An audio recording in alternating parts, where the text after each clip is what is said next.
So our topic for today is all about cracking moment. So let's proceed to sample problem number 1.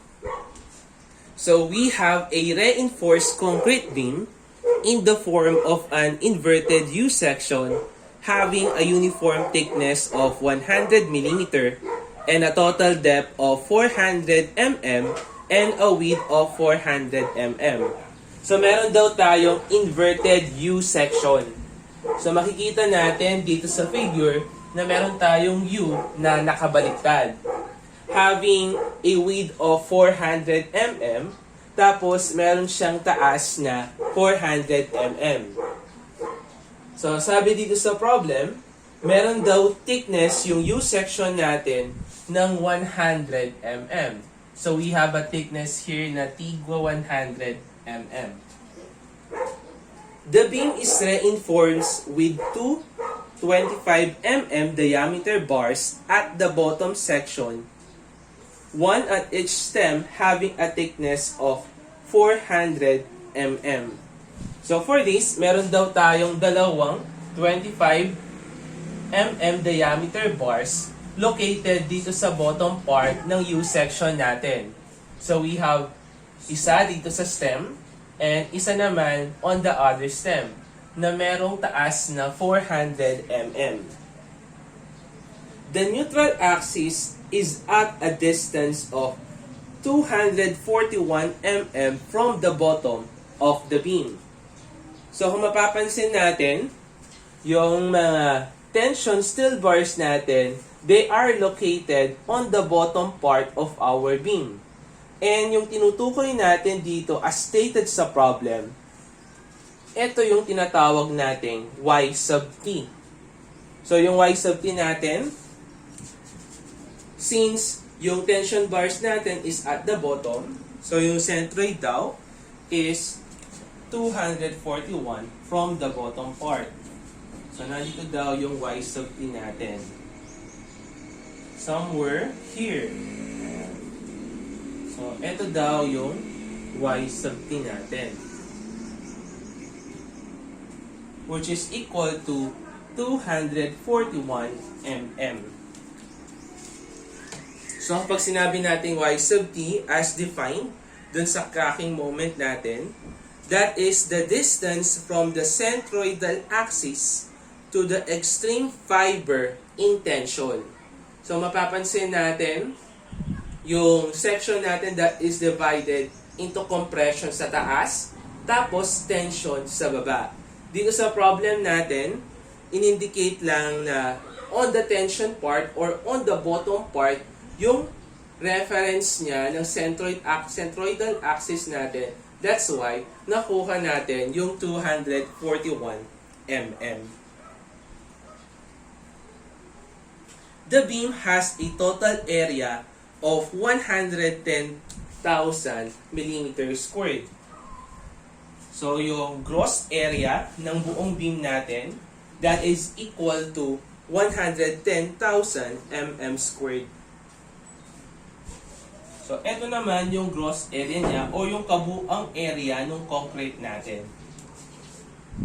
And a moment of inertia at its neutral axis equal to 1,582 times 10 raised to 6 millimeter raised to the 4. So this, given yung area cross section natin at saka yung moment of inertia cross section. The beam has a span of 4 meter. So we have a 4 meter beam and carries a concentrated load of P at its midspan. So, if we were going to illustrate our beam, so let's say, according dito sa problem natin, so meron tayong beam. So, we have a certain beam here. So, dun sa beam natin, siyempre, at as indicated dito sa problem, meron daw tayong concentrated load having a magnitude of P acting on our beam which has a length of 4 meter. So, dun sa beam natin, siyempre, meron din tayong additional load doon, which is yung weight ng concrete natin. Or in other words, that is our weight of the beam. Since hindi naman sinabi sa problem that we were going to exclude the weight of the beam, siyempre, automatic, i-include natin yung weight ng beam natin. So for that, hahanapin natin yung uniformly distributed load, which is the weight of our beam. So, sinabi dito, assume weight of concrete to be 23.5 kilonewton per cubic meter. Since meron tayong given na unit weight of concrete, therefore, we're going to consider weight of the beam. Kasi hindi naman ibibigay yan sa problem kung hindi yan gagamitin. Not unless sinabi sa problem na exclude the weight of the beam. Doon mo palang i-disregard yung weight ng beam natin doon sa beam natin. F prime C is equals to 20.68 megapascal, and the split cylinder tensile strength o yung tinatawag nating FC sub T is equal to 2.2 megapascal. Use NSCP 2001. So yung codes natin dito is NSCP 2001. So, i-refer natin lahat ng mga formula natin with the code provision of NSCP 2001. So, for that, yung hinahanap muna sa unang problem natin, determine the cracking moment of the beam.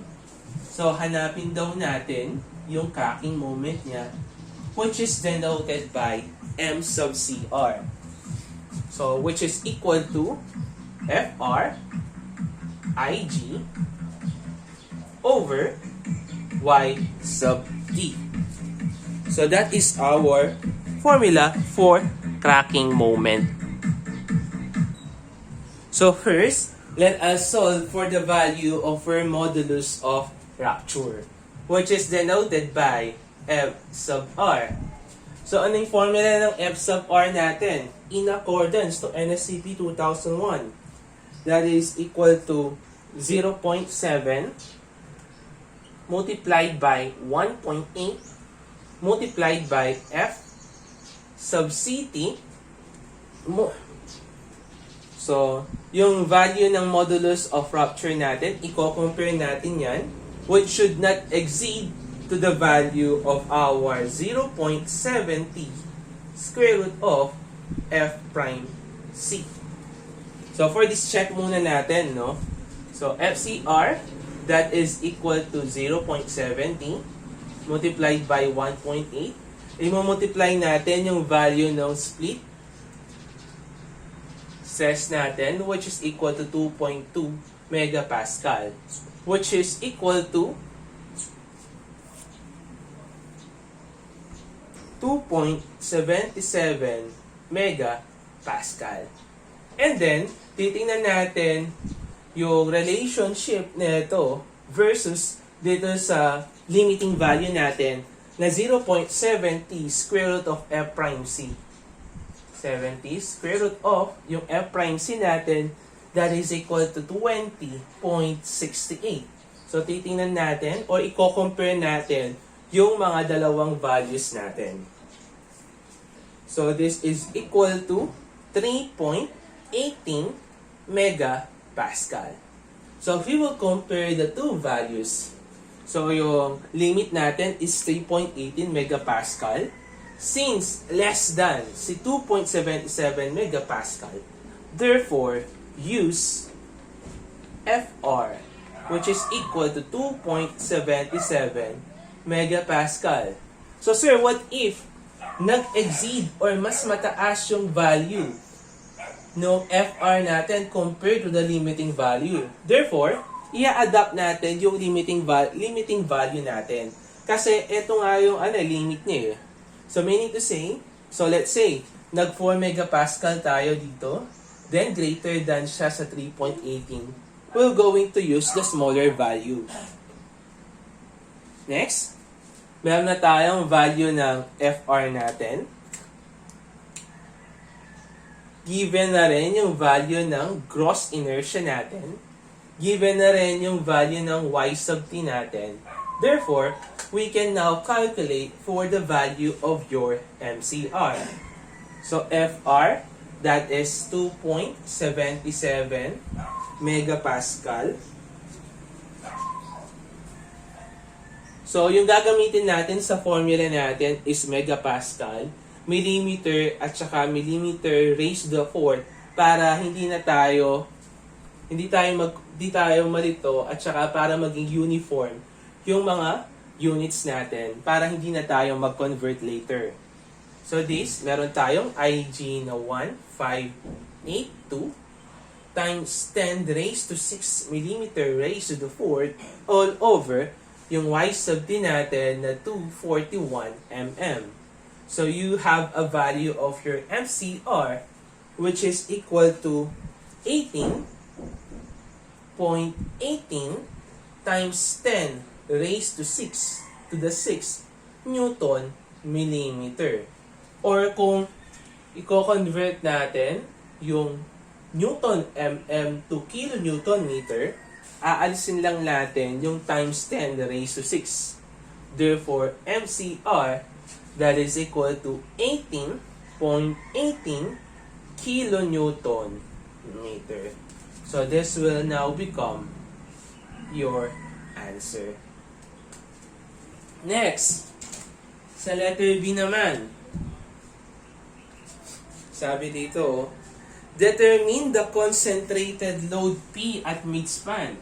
So hahanapin natin yung value ng concentrated load natin that will cause the beam to crack. So sinabi dito, what is the value daw ng P natin? That our beam is magka-crack siya. So by definition, since sinabi dito that our beam will crack, dahil dito sa concentrated load P natin, therefore magka-crack yan due to our maximum moment. Ngayon naman, para mag-crack yan, yung Mmax natin, that must be greater than or equal to the value of your cracking moment.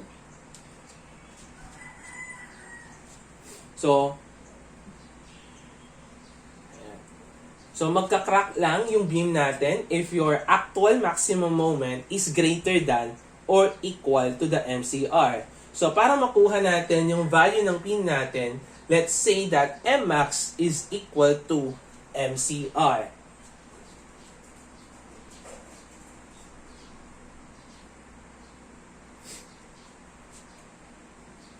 So, para mahanap natin yan, so kunin ngayon natin yung maximum moment nung beam natin.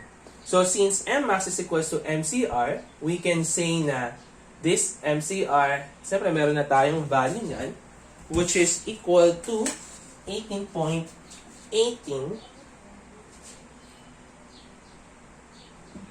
kilonewton meter. So, by formula, since meron tayo dito na concentrated load acting at midspan at saka uniformly distributed load acting along the span of the beam, so meron na tayo mga na-derived na formula in computing for the maximum moment ng beam natin. So first, sa uniformly, so that will become WL squared over 8 plus paano naman kapag concentrated load naman? By superposition method, so pagko-combine lang natin yung dalawang maximum moment. So that is PL over 4. So hanapin muna natin yung value ng weight of the beam natin. So for this one, hanapin muna natin yung W natin or the weight of the beam. So weight of the beam, that is equal to yung unit weight ng concrete natin multiplied by the gross section. So yung unit weight natin ng concrete, that is given to, which is 23.5 kilonewton per cubic meter.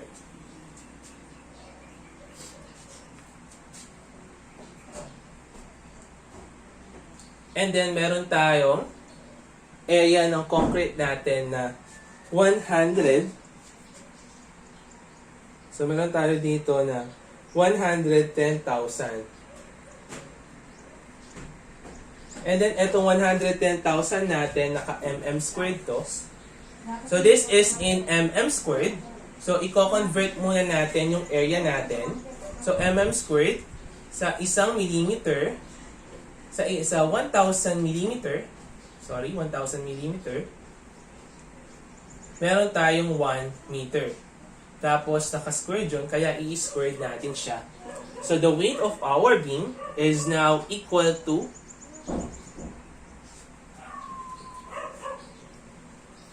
2.59 kilonewton per meter.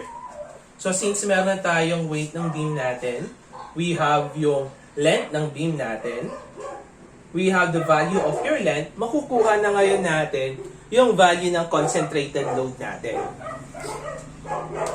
So we will have 18.18 kilonewton meter is equals to W, 2.59. Yung L natin, that is 4 meter squared over 8 plus the value of your P multiplied by L, which is equal to 4 all over 4. So the value of your P is now equal to 13 kilonewton. So this will now become our answer. So let's say, dealing with the maximum moment, sabihin natin, nakalimutan natin kung ano yung formula ng maximum moment ng uniformly distributed at saka concentrated load. So you can do cutting section. So by principle, so kung matatandaan natin, di ba? By principle, di ba?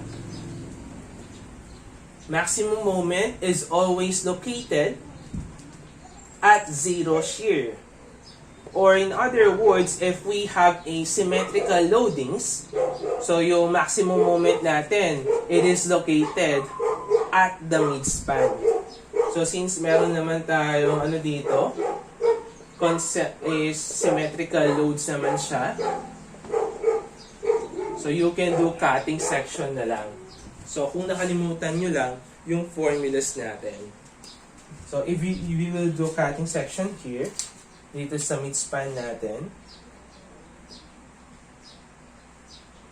So mangyayari niyan is madidivide yung beam natin into 2. So let's say we will going to consider this section na lang. Yan, this section. Let's say that is section AA.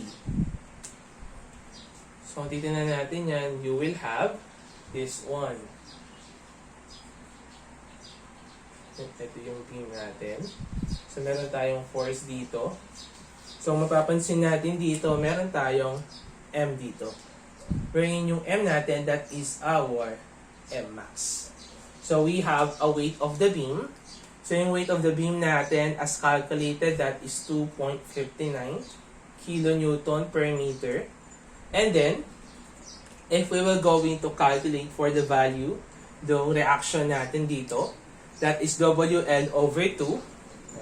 WL over 2 or 2.59 L over 2. Kasi hatiin mo yung load ng uniformly distributed plus yung load ng concentrated load natin na P over 2. And we have a moment arm here which is equal to 2 meter. So makukuha na natin yung value ng Mmax natin dito. Wherein, if we were going to have summation moment is equals to 0, dito naman, since we consider the left section, that is clockwise is positive. So you have a value of your Mmax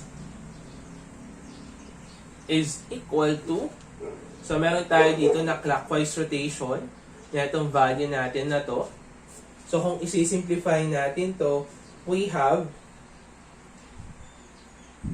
5.18 plus P over 2.